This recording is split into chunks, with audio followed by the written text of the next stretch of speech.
Bonjour à tous chers éveillés, on se retrouve aujourd'hui pour écouter la lecture de fréquence expérimentale de Gisèle. Je vous souhaite une très bonne écoute, on se retrouve tout de suite après. Ok, donc je vais dire bonjour à tous ceux qui nous écoutent et nous sommes donc aujourd'hui avec Gisèle pour sa lecture de fréquence expérimentale. Alors, Gisèle, la première chose que l'on m'a donnée pour vous, c'est le terme d'époque Napoléon. On m'a dit qu'on était en 1842. Alors, forcément, Napoléon, il y en a eu plusieurs, hein. Donc, il faudra aller voir 1842, quelle est cette époque, parce que moi, je ne sais pas, ça ne m'a pas été donné. En tout cas, d'après les vêtements, etc., ça fait très Napoléon, hein, Napoléon, quoi, hein. Voilà. D'accord. Alors, vous êtes une femme dans cette fréquence. On me parle de l'Autriche, donc je pense que vous êtes né en Autriche. Et je pense que votre vie se passe en Autriche, hein, voilà. Votre prénom, c'est Adélaïde. C'est rigolo ça. Bon. Vous êtes issue de la noblesse. Vous êtes une sorte de princesse. On m'a pas donné le terme vraiment, mais ça doit être comtesse. En tout cas, on vous appelle Altesse. Donc voilà, c'est une sorte. Vous avez un titre en tout cas, hein. Ouais. Vous aimez l'écriture dans cette fréquence, on me dit ça. Vous aimez l'écriture, vous écrivez beaucoup de lettres très jeune. Vous aimez écrire. Vous avez une parfaite éducation, hein, et vous vivez dans un beau et grand palais, hein. Bon, alors c'est pas un palais, c'est une sorte, comment dire, de grande maison, hein, comme un grand pavillon, vous voyez, mais on appelle ça palais, hein, je suppose parce il y a plein de pièces, etc. Il y a des jardins, voilà. Vous avez, alors c'est un environnement, je sais pas pourquoi, mais on m'a dit que c'était un environnement très verdoyant. Voilà. Il y a beaucoup, beaucoup de verdure. J'ai l'impression que derrière ce palais, il y a une espèce de forêt. Enfin voilà, vous êtes un petit peu écarté de la ville en tout cas. C'est magnifique, hein. Alors, vous avez de nombreux frères et sœurs et vous êtes très attaché, vous particulièrement, à votre dernière sœur. Votre dernière sœur s'appelle Colette. Alors, au moment où je vois la scène, ce qui m'est montré et ce qui est important pour vous de voir, le petit segment de la fréquence, c'est lorsque ça débute lorsque vous avez 15 ans et demi. Votre petite sœur Colette en a 3 et vous êtes la seconde d'une fratrie de 6 enfants. Alors, après la naissance de votre petite sœur Colette, votre mère est très affaiblie après sa grossesse. Alors, c'est une grossesse qui a été pénible parce qu'elle est déjà assez avancée en âge, votre maman. Et, je pense qu'elle a eu du mal à... Voilà, mais alors, physiquement parlant, et puis moralement parlant, hein. Euh, alors, euh, la détresse de votre maman, en fait, va provoquer une chose chez vous, c'est que vous allez vous rapprocher beaucoup de votre petite sœur. Et vous allez, au fur et à mesure, vous substituer à sa maman, enfin à votre maman, à toutes les deux. Donc vous vous occupez d'elle, de votre petite sœur, jour et nuit. Alors, on m'explique que votre papa, votre père, il fait partie de corps d'armée. Donc je pense qu'il doit être général, caporal, enfin un grade très élevé qui lui, comment, bah, il a beaucoup de responsabilités, donc il est très très souvent absent. Vous êtes toujours là, Gisèle? Oui, oui, oui, oui, oui. Ça va? Oui, oui, ça va. Les autres frères et sœurs, vos autres frères et sœurs, s'impliquent pas autant, hein. D'ailleurs, vous n'avez que des frères, hein. Il n'y a que vous et votre petite sœur, hein. Les autres sont des frères. Alors, et les autres vous laissent faire, hein. C'est-à-dire que quand vous prenez la décision, enfin, ça se fait, comment dire, tout doucement. Mais naturellement, oui, Voilà, naturellement. naturellement, voilà, complètement. Mais donc les autres vous laissent faire puisque bah, ça les déleste aussi d'une charge, voilà. Euh, et votre père, pareil, hein, il laisse faire. Et vous allez prendre votre rôle très très au sérieux. Alors, on m'explique que vous avez un vide à combler et un vide affectif à combler.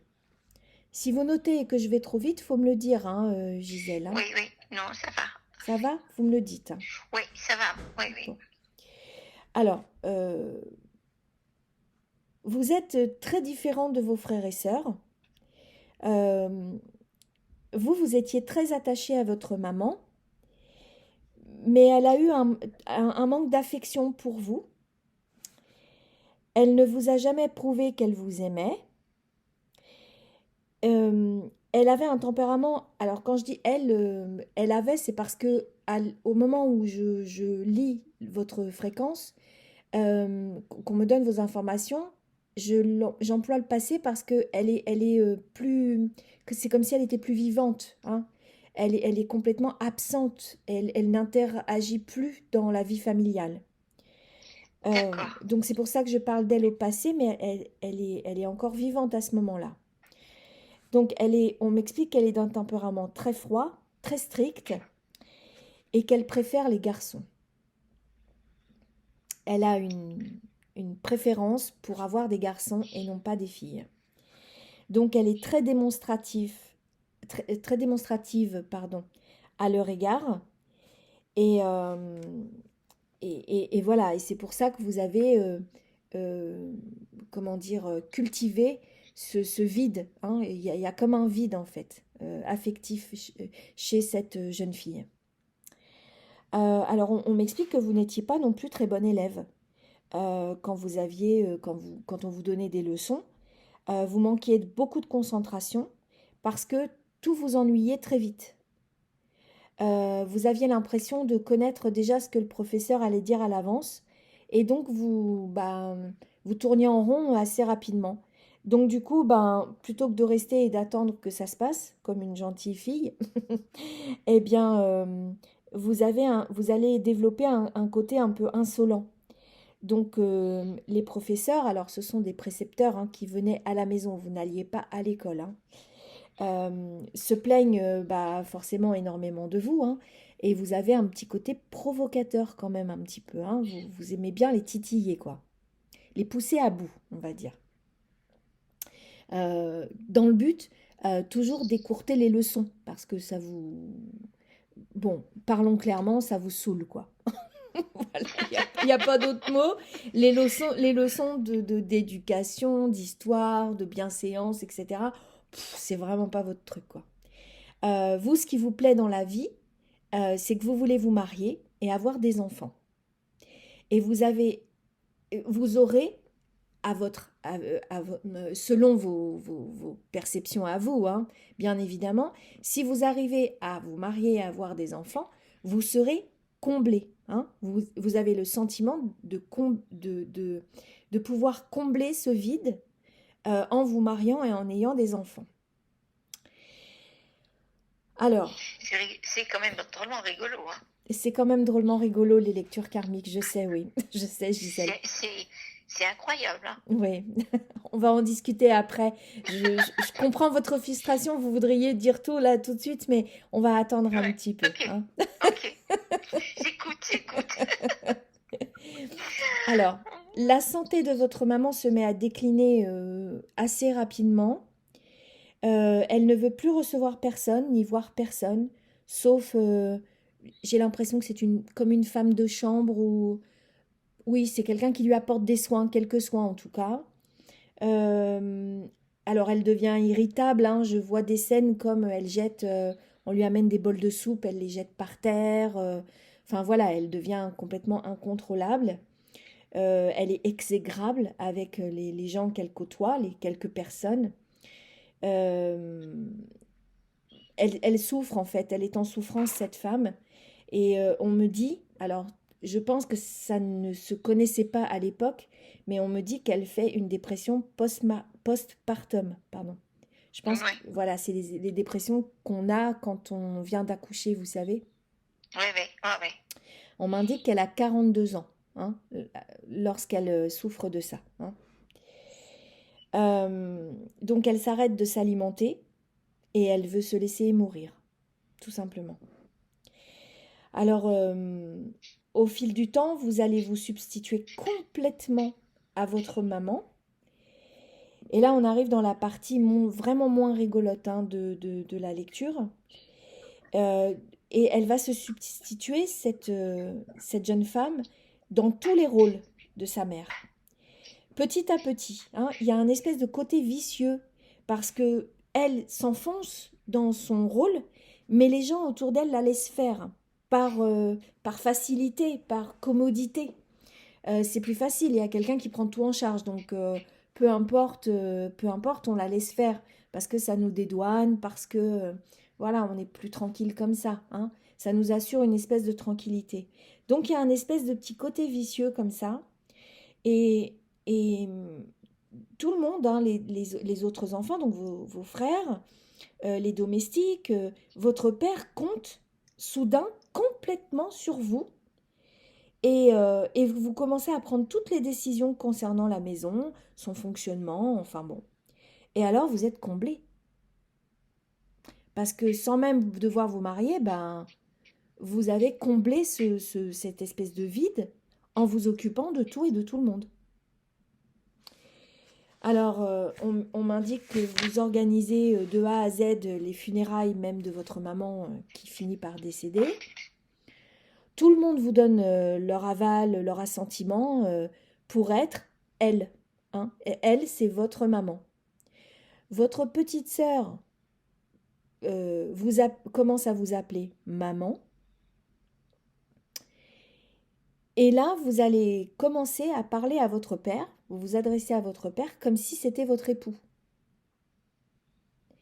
Alors, qu'on s'entende bien, il n'y a aucunement chez vous de gestes ou de pensées déplacées euh, sexuellement parlant.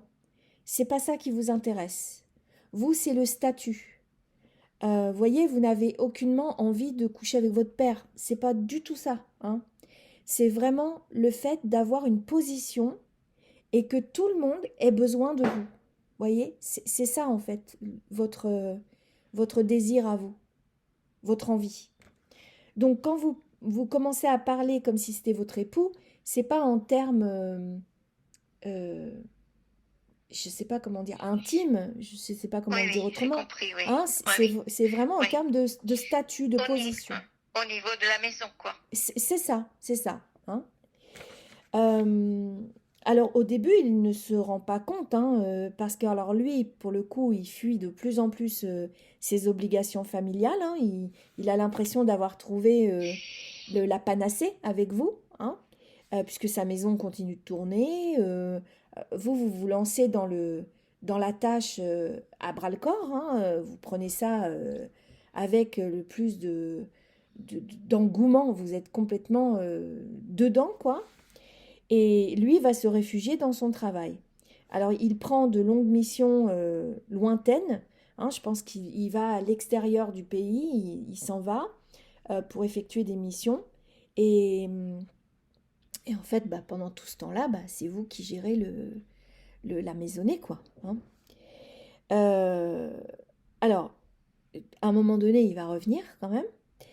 Et il revient de temps en temps, mais à un moment donné, il va revenir pour plus longtemps. Et là, il se rend compte qu'il y a quelque chose qui cloche, hein, que c'est pas normal. Donc, il va vous remettre à votre place, verbalement. Et là, vous, ça va vous provoquer chez vous comme un électrochoc, comme une décharge électrique dans votre cerveau. Il y a comme une ampoule qui grille, vous voyez, d'un coup. Il y a quelque chose comme une cassure, vous voyez, il y a quelque chose qui pète, quoi. Et vous comprenez plus. Alors, vous êtes convaincu que votre père est votre mari. Alors ça, vous en êtes... ça y est, vous êtes convaincu de ce fait-là. Et que votre sœur est votre fille. Vous avez absorbé le rôle de votre propre mère. au dépit de votre rôle à vous, enfin, de votre personnalité, j'ai envie de dire. Mhm. Alors, l'entourage s'en rend compte hein, au fil du temps, hein, au fil des absences de votre père, vos frères. Il n'y a que votre petite sœur qui, elle, est comblée parce que vous lui donnez toute l'affection, etc., dont elle a besoin. Mais tout votre entourage, on va dire ça comme ça, on va l'englober très large, se rend compte qu'il y a quelque chose qui cloche et il y a un dysfonctionnement quand même. Mais voilà, personne n'ose rien dire, etc. Et alors donc, du coup, votre père, là, se rend compte, met les pieds dans le plat. Vous le prenez extrêmement mal et ça vous provoque comme un choc chez vous. Et, euh, et on se rend compte quand même que vous avez sombré, malgré vous, euh, dans une sorte de, de folie hein, douce, mais de folie, quoi. Hein. D'accord. Euh, alors, entre-temps, il y a un nouvel événement qui va arriver et qui va être le déclencheur de cette histoire, de la fin de l'histoire en tout cas. C'est, il va vous présenter une autre femme. Donc, il a rencontré quelqu'un. Et, euh, et lui se dit que cette personne, cette jeune femme, enfin, c'est pas tout à fait une jeune femme, hein, une femme, cette femme euh, va prendre la place, va prendre votre place et que tout va rentrer dans l'ordre. Vous voyez? C'est ce que votre père se dit. Il imagine que ça va fonctionner comme ça, sur des roulettes. Et que tout le monde va reprendre son rôle. Et lorsqu'il vous la présente, eh ben, vous lui faites une scène comme si vous étiez une femme bafouée, quoi. Une femme trompée. Et vous êtes complètement dans le rôle. Et là, votre père sent vraiment le danger. Euh, vous essayez de monter la tête contre tout le monde autour de vous, contre votre père, et, et il va décider que votre sœur Colette ne doit plus vous appeler maman. Et il veut vous envoyer, parce que vous êtes encore jeune, hein, il veut vous envoyer. Alors, on m'indique que la majorité. Alors, je suis un peu perdue. Ah, dites-moi. Alors je lui fais une scène. Oui, comme une femme trompée, vous voyez? Comme une femme bafouée. Et votre père, là, il commence à sentir vraiment le danger. Il sent qu'il doit faire quelque chose. Là, c'est plus possible. D'accord? Oui. En plus, vous montez la tête de tout le monde contre votre père. Hein, vous essayez de rallier les gens euh, en leur disant, mais vous vous rendez compte, il m'a trompé, il a osé prendre une autre femme alors que ça fait pas longtemps que notre mère est décédée, etc. Enfin, voilà. Et il décide comme ça, d'un coup, enfin pour vous, hein, bien évidemment, il décide que votre sœur Colette ne doit plus vous appeler maman et qu'il veut vous envoyer en pension. Donc, vous enlever de cette maison. Alors, légalement parlant, c'est lui le patron, hein, c'est lui qui commande, bien évidemment. Donc, vous n'avez pas beaucoup d'alternatives. Et pour vous, c'est le drame. C'est le drame pour vous, c'est le drame pour Colette, votre petite sœur, et c'est un peu le drame pour tout le monde, puisque tout le monde perd ses repères. Et vous allez rejeter toute la faute sur la nouvelle femme de votre père, et votre papa va reprendre les rênes peu à peu de la maison. Alors, il ne se passe pas beaucoup de temps, hein, mais il vous rejette, votre père. Il vous rejette complètement. C'est-à-dire que le temps que vous partiez en pension, parce que ça, il y tient, il veut vous enlever de la maison. Mais pendant ce temps-là où les choses vont s'organiser, il ne veut pas vous voir, il ne veut pas vous parler, il veut vraiment aucun contact avec vous. Et il vous enlève votre petite sœur, enfin vous êtes isolé dans une chambre en attendant de partir, etc. Et pour vous, là, c'est le drame le plus complet. Hein. Et vous éprouvez des sentiments extrêmes à ce moment-là. Hein. Vous êtes... c'est comme une... Vous voyez, c'est comme une jauge qui est... Il y a le signal d'alerte, quoi. La jauge, elle va déborder. Hein. Ah oui, ça m'étonne pas. Alors, comme vous mettez toute la faute sur cette jeune femme, enfin c'est pas une jeune femme, c'est sur cette femme-là que va épouser votre père, eh bien vous allez tenter de la tuer. Vous allez passer à l'acte, mais vous n'y arrivez pas. Vous n'y arrivez pas parce que vous n'êtes pas, vous n'avez pas de violence en vous. Vous avez que de la violence intérieure. Mais il n'y a pas de violence chez vous, donc ça tombe très rapidement à l'eau, quoi. C'est un échec total. Hein. Vous n'y arrivez pas du tout. Et là, en fait, il y a quand même eu un acte, hein, il y a quand même eu une volonté de nuire. Donc là, pour le coup, votre père vous fait hospitaliser. Et alors là, on se dirige vers la fin de la lecture. Hein. Vous allez complètement perdre pied. C'est comme si on m'a montré que vous aviez construit un château de cartes et que tout le château de cartes s'écroule, quoi. Vous perdez tout pour vous. Et vous allez vous laisser mourir à petit feu. À petit feu. Personne ne vient vous voir. Les personnes ont le sentiment enfin, prennent peur face à vos attitudes, à vos paroles, etc. Ils ont peur, donc ils se tiennent loin de vous. Et vous allez mourir dans l'indifférence des vôtres. On empêche votre petite sœur de venir vous voir. Donc, elle souffre beaucoup, hein, aussi. Elle va tomber malade, elle aussi, parce qu'elle va pas comprendre qu'on vous empêche de... Enfin, voilà, la cassure est terrible.